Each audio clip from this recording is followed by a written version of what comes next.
എല്ലാവർക്കും നമസ്കാരം. ഞാൻ ഡോക്ടർ രവീണ. മേക്ക് ഇറ്റ് ഈസിയുടെ ഇന്നത്തെ എപ്പിസോഡിലേക്ക് എല്ലാവർക്കും സ്വാഗതം.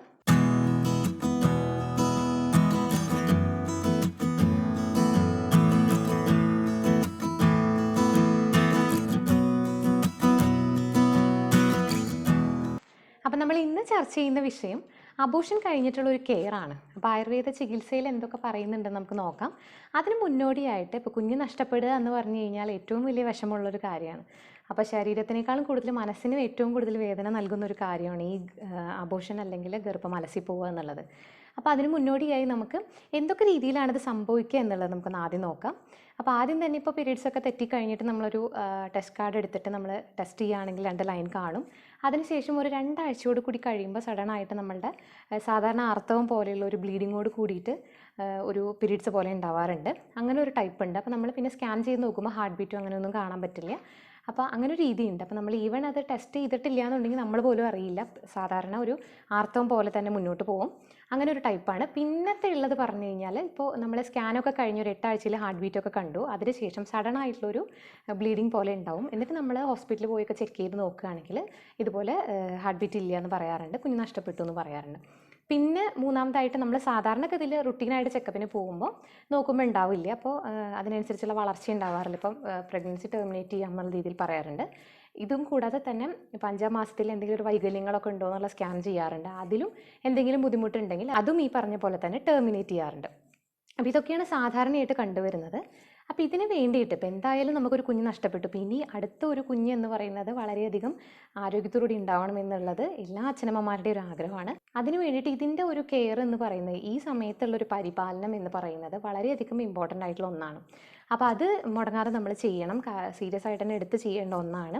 അപ്പോൾ അതിനുവേണ്ടി നമുക്ക് ആദ്യം തന്നെ, അതായത് ശരീരത്തിനേക്കാൾ ഉപരി മനസ്സിന് ഏറ്റവും കൂടുതൽ പിന്തുണ നൽകേണ്ട ഒരു സമയമാണ്. അപ്പോൾ അതിനുവേണ്ടി ഇപ്പോൾ സ്ട്രെസ്സും സ്ട്രെയിനെല്ലാം കുറയ്ക്കാൻ വേണ്ടി മുൻപ് ഞാൻ പറഞ്ഞ പോലെ തന്നെ ശിരോധാര പോലെയുള്ള ഒരുപാട് പ്രയോഗങ്ങളുണ്ട്. അപ്പോൾ അത് വേണമെങ്കിൽ അങ്ങനെ ചെയ്യാവുന്നതാണ് ഹോസ്പിറ്റലിൽ അഡ്മിറ്റ് ചെയ്തിട്ട്. ഇതല്ലാതെ ഒരു കൗൺസിലിംഗ് പോലെ ഡോക്ടറോട് സംസാരിക്കാനോ അതൊന്നും അല്ലാതെ ഒരു അടുത്തൊരു സുഹൃത്തിൻ്റെ അടുത്ത് നല്ല രീതിയിൽ ഒരു ഓപ്പൺ ആയിട്ടൊരു സംസാരം ഏറ്റവും അത്യാവശ്യമാണ്. അപ്പോൾ വീട്ടിൽ തന്നെ കുറച്ച് ചേഞ്ചും കാര്യങ്ങളൊക്കെ നമ്മൾ വരുത്തേണ്ടതാണ്.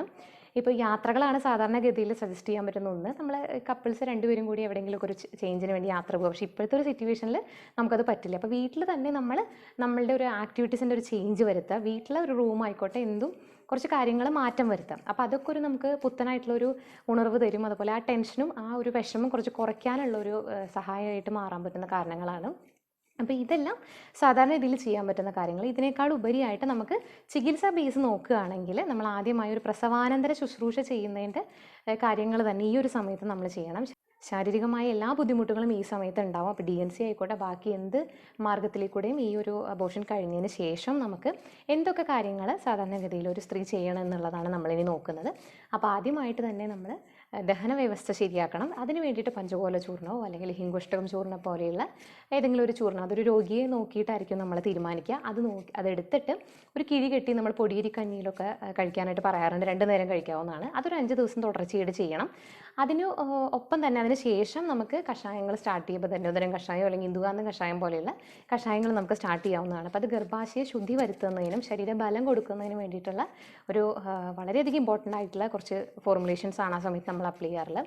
പിന്നെ അതുപോലെ തന്നെ ദശമൂല ജീരകാരിഷ്ടം, അതൊക്കെ വളരെയധികം പ്രാധാന്യമുള്ളതാണ് ഈ സമയത്ത്.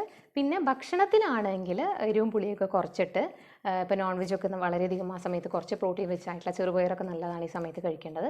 അതുപോലെ പൊടിയരിയും പിന്നെ ഇനിയിപ്പോൾ നവരയുടെ അരി ഉണ്ടെങ്കിൽ അത്, അതുപോലെ ഉലുവയും ചെറുപയറെല്ലാം ഇട്ടിട്ട് കഞ്ഞി പോലെ നമുക്ക് കഴിക്കാവുന്നതാണ്. പിന്നെ വെളുത്തുള്ളി, കുരുമുളക്, ഉള്ളിയെല്ലാം ഒരുപാട് കഴിക്കുക ഈ സമയത്ത്. ദഹന വ്യവസ്ഥ പൂർണ്ണമായും ശരിയാക്കാൻ വേണ്ടിയിട്ടാണ് അത് ചെയ്യുന്നത്. ഇതിന് ശേഷം നമുക്ക് ദേഹത്ത് അപ്ലൈ ചെയ്യാന്നുള്ള രീതിയിൽ ഇപ്പോൾ വേദുകൂലിയൊക്കെ സാധാരണഗതിയിൽ പ്രസവം കഴിഞ്ഞതിന് ശേഷം ഉള്ളതാണ്. അപ്പോൾ ഈ സമയത്തും ഒരു കുറച്ച് ദിവസം അങ്ങനെ ഒരു ചിട്ട ആവുന്നത് വളരെയധികം അടുത്തൊരു പ്രഗ്നൻസിക്ക് വേണ്ടിയിട്ട് നമ്മൾ വളരെയധികം സീരിയസ് ആയിട്ട് കാണേണ്ട ഒരു കാര്യം തന്നെയാണ്.